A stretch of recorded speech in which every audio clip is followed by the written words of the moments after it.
Hello, love. Welcome to Feeling Fridays here on the Libran Key. This is where we take a deeper dive into the empath journey, the empath collective here on Mama Gaia. Messages for the highest and greatest good of the empath collective, part of the Elsh collective, of course. Empaths, light workers, starseeds, healers, awakened and awakening souls. If this message has found you or you have found it, know that there is something here for you. That is always the intention of these messages. Timely, yet timeless. And this is going to be an interesting one because it has to do with the empath journey and the aspects of the empath journey that are radically feminine in being radically accepting of our true selves. And what does that even mean? I'm not popping any cards today. I'm just allowing these energies to come through and express themselves how they wish to be expressed. So this is going to be kind of a straight up channeling sort of message. And the energies of the Venusians coming through here very strongly. And I'm hearing the women, the women, the women. These are connected to the women that are of my ancestry, both on earth and otherwise. The lineage of the divine feminine that speaks to me and through me. Mama Iset, very present in this as well. She's bringing, interestingly enough, yeah, she's showing me the scales of balance. And this is a little timely.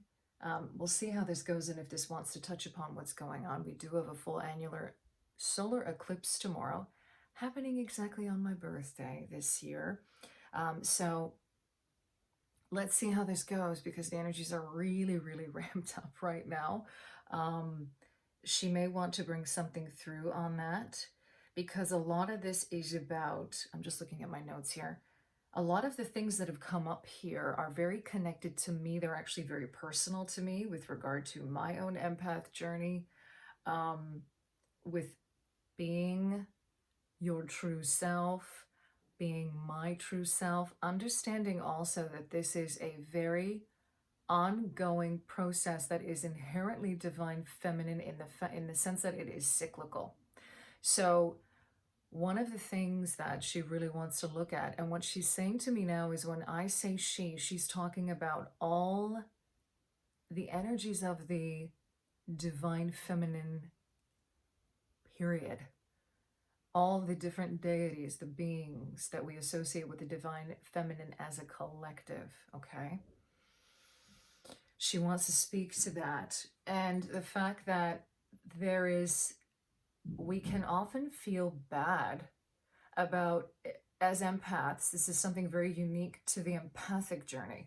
We can feel bad about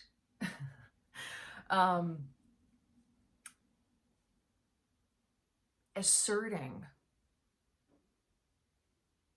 who we are, taking up space. And that feeling bad about that, this is interesting, feeling bad about that is part of the journey, something we need to accept with love and compassion, and come from a place of understanding with regard to the fact that feeling bad about it is a result of ongoing programming and conditioning, the way that we have been raised and the way that empaths have been manipulated. Gaslighted is what I'm hearing. What she's showing me is actually this narcissist empath paradigm that gets thrown around so much. And she's saying that this is just one expression of what this manipulation is like. Just one. And for some reason, it's really caught on because there is a weird kind of, she's showing me like an inversion or a mirroring of narcissism and empathy. And how sometimes what happens and a lot of in this particular dynamic is the narcissist calls the empath selfish for standing in their truth, for expressing what they feel, for standing their ground. Now, of course, this is a form of gaslighting, right? Like we know this. It's a way to control and manipulate is what she's confirming here, right? But we have to be very aware that the radical acceptance of our true selves as empaths is very much a part of having to, okay, let me backtrack for a second here, because when we are being gaslit, it's because there is a threat to the narcissist paradigm, for example, or anyone else's for that matter, who does not like the idea of us standing up for ourselves, because for a very long time the dynamic has existed where these people, in terms of whether they are, and when I say these people, I don't mean I know they can get misconstrued in so many ways, but people who are coming from this ideology, coming from this energy, this expression of energy, of being, of wanting control over others, it is a threat to them the moment that we stand in our truth. So they will resort to manipulation and gaslighting in order to continue to control us, and really getting at trying to get us where it hurts us the most by calling us selfish. Okay. Now, the interesting thing about this is that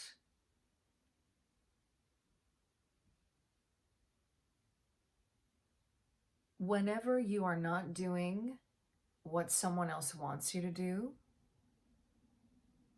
they will immediately resort to calling you selfish in order to gain further control over you. They will take a supposedly looking moral high ground in order to continue to control and manipulate you. Okay? It's imperative along the empath journey that we assert who we are, assert our healthy boundaries, assert what we are willing to, quote unquote, put up with. Or what they're showing it to me here is, again, accept and not accept. And understand that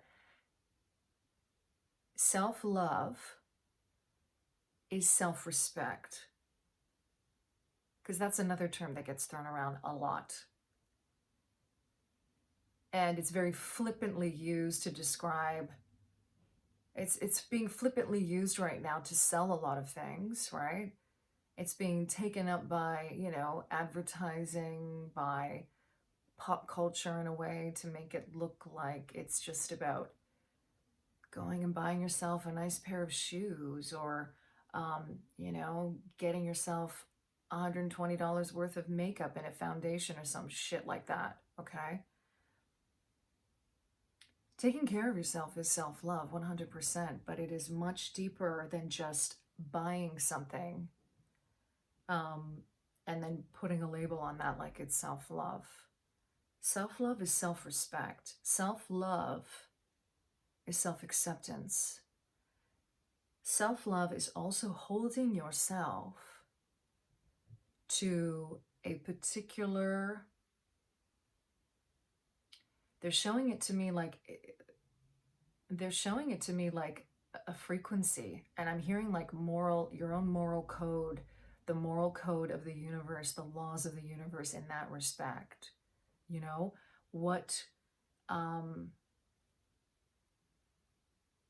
Understanding that in loving yourself in that way, you're also doing that to everyone else. There's a mirroring going on, and she keeps on showing that to me. She keeps on showing me mirrors, right? Mirrors. And there's a lot of that going on right now. This is how it ties into the South Node being in Libra right now, with this solar eclipse in Libra that's happening tomorrow. It's going to open up the portal. I mean, the portal I feel is already open. I just keep on seeing so many portals everywhere. Okay. Essentially what this means, when we say eclipse portal, I actually would like her to talk. Mama Isette's coming through for this. She's showing me the energies of the moon here. And I would like her to bring forward a message here of us better understanding what this eclipse portal actually is. So she's showing me right now a doorway to source. And that I keep on hearing the word alignment. So during certain astrological or astronomical, she goes, depending on how you want to look at it, because astrology is ancient astronomy. They exist in tandem together. And one of the things that she's also showing to me is how spirit and science are coming more closer together, and that we'll be seeing more examples of that moving forward. But she's showing me a doorway to source in the cosmos as an analogy for this portal that happens during the eclipse. She's essentially showing me the energies of alignment, and it's kind of like gears in a car. If you drive manual stick shift, or you've seen that before, right? You know what I'm talking about. You know, you have to depress the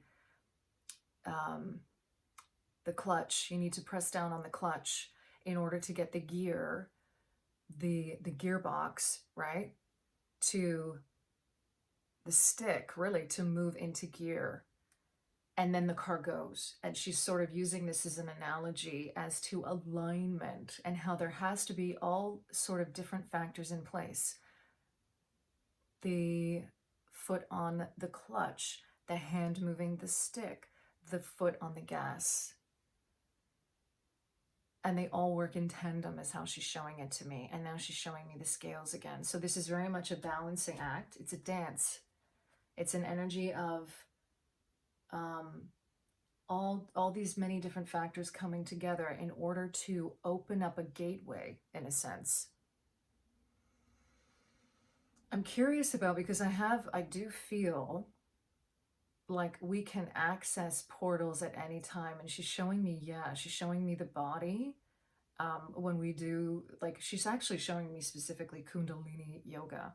And this energy of like aligning the chakras, however you do that. It doesn't have to just be Kundalini yoga. It can be any kind of way that you align your chakras, for example. She's showing me the chakras as portals as well. Essentially, they're gateways, because she's showing me the portal looking like almost like a wormhole, right? But this is not like sometimes there's a negative, connotation with wormholes. She's like, that's totally irrelevant. It's the physics of it. It's this idea that you're accessing a gateway. There's a path. There's a path. And with the energies, when they happen, astrologically speaking, with planets, with luminaries, right? These energies are much more collective. They happen at a collective level.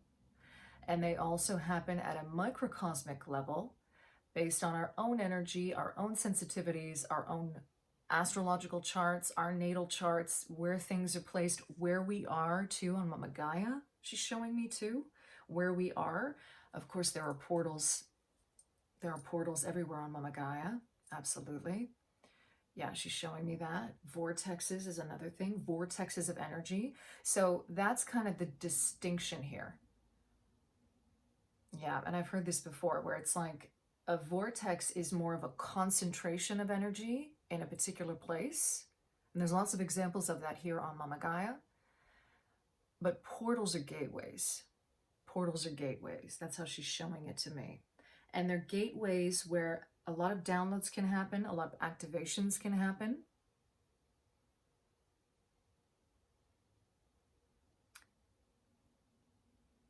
A lot of direct knowledge, like she's showing me divine knowledge. She's showing me Lapis Lazuli.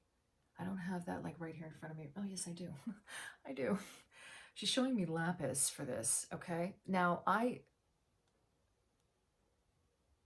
oh, okay. Okay, so this is an energy, interestingly enough, like this is an energy that I associate with Mama Iset, with Mother Isis, okay?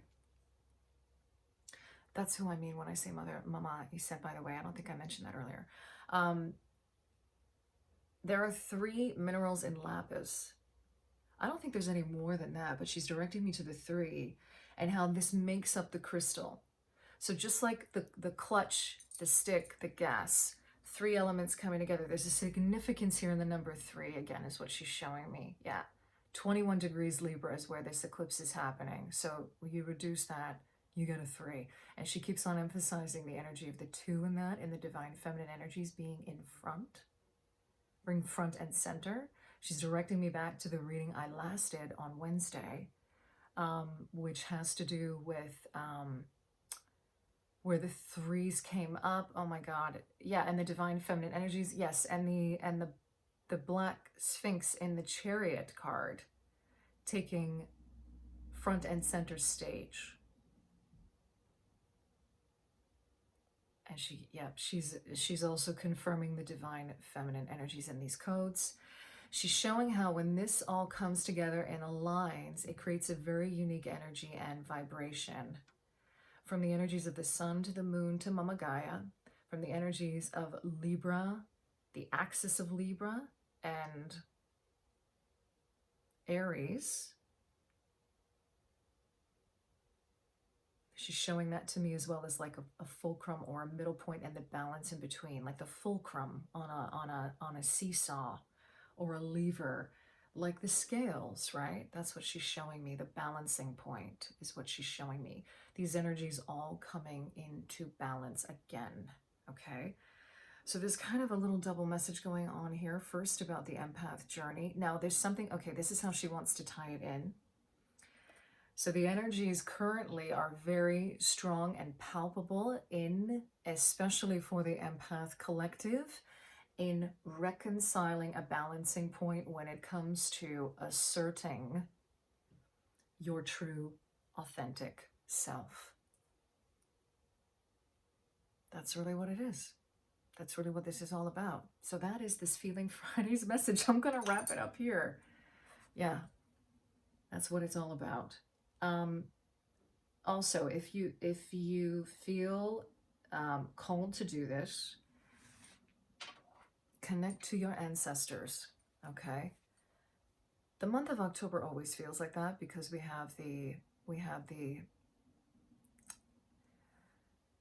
we've got Samhain at the end of the month, right? There's a lot of energy about the thinning of the veil at this time in general on Mama Gaia, on Earth, right? It is Friday the 13th today, of course, as I record this. That's a double feminine energy right there. Friday being the day of Venus, these beautiful Venusian energies coming through for that, and 13 being the number associated with the divine feminine, okay? It's also the number of death and transformation. It's also a number of, in a sense, ego death, especially for the empath around the structures of programming and indoctrination, the way that we were raised to believe we needed to be, and how important it is for empaths on their journey to assert themselves. Whereas other people kind of have to go the other way, right? In terms of opening up more and you know, leaning back a little bit more into that. There's something in this energy of asserting yourself and radical acceptance of the self. What Mama Iset is showing me actually is that they're simultaneously divine masculine and feminine. So radical acceptance of who you are, instead of trying to change it, is divinely feminine. Now this doesn't mean you just accept yourself, even though you know you have certain things you need to address and work on, right? That's just being delusional, right? This is about the energy of knowing where your faults are, knowing where you need to look at things, do the shadow work, and simultaneously asserting that and standing up for yourself, which is more divine masculine in its energy. But what she's showing to me is that this is a very divine feminine energy of like the mama bear instinct, right? You are your own protector, and this is kind of how she's showing it to me. This is how you are responsible for yourself. And your light is how she's showing it to me too. Okay, I'm going to end it there. Thank you to Mama Iset for being here with us, to the energy of the Venusians for coming through. I thank you for being here. I'm sending you so much love wherever you are. Happy Friday the 13th. In love and liberation, always.